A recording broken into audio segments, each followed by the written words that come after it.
Weh, aku betul-betul tak fahamlah apa jadi dengan negara kita ni. Budak tingkatan 3 kena rogol dalam kelas. 4 orang pelaku tu sekarang boleh ambil SPM.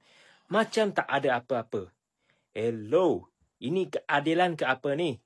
Mangsa tu, hidup dia dah rosak weh. Nama dia, maruah dia, semua hilang.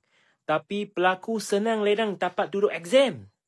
Kau bayangkan, kalau benda ni jadi anak kau sendiri, kau boleh terima ke tidak ni, Menteri?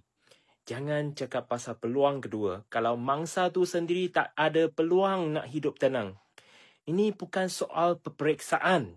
Ini soal kemanusiaan.